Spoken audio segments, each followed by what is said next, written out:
In today's video, I'm going to teach you how to add a new section header slide in PowerPoint. Whether you're creating a presentation for school, work, or any other occasion, organizing your slides into sections can really help you keep everything structured and easy to follow. Let's dive right in. First things first, you'll want to open PowerPoint on your computer. If you don't have PowerPoint already open, just go ahead and launch it. Once you're in, go to your PowerPoint presentation. This could be a new presentation you're working on or an existing one that you want to organize with new sections. Now find the slide where you want to begin the new section. This could be any slide where you think a fresh new chapter in your presentation makes sense.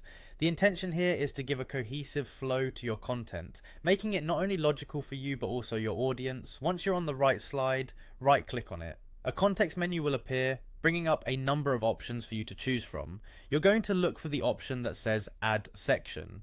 Clicking this will effectively allow you to start organizing your slides. This step is crucial because it's where the magic happens, partitioning your slide deck into manageable chunks. After all, a well-organized presentation makes absorbing information so much easier for everyone involved. After you click on Add Section, you'll be prompted to type a name for your section. Think about what this new section will cover and choose a name that clearly reflects its contents. This will ensure that anyone watching your presentation immediately understands what to expect.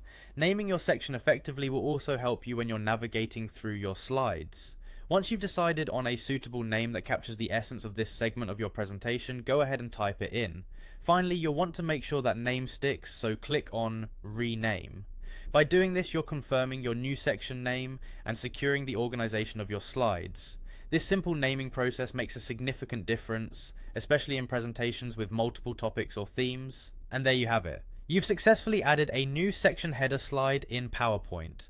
By following these steps, you can create a more organized and professional looking presentation. Remember, well-structured slides not only help you present your ideas more clearly, but also make it much easier for your audience to follow along. Thanks for watching, and I hope this guide helps you create seamless and structured presentations in the future. If you found this tutorial useful, don't forget to subscribe for more helpful tips and tricks. Have a great day.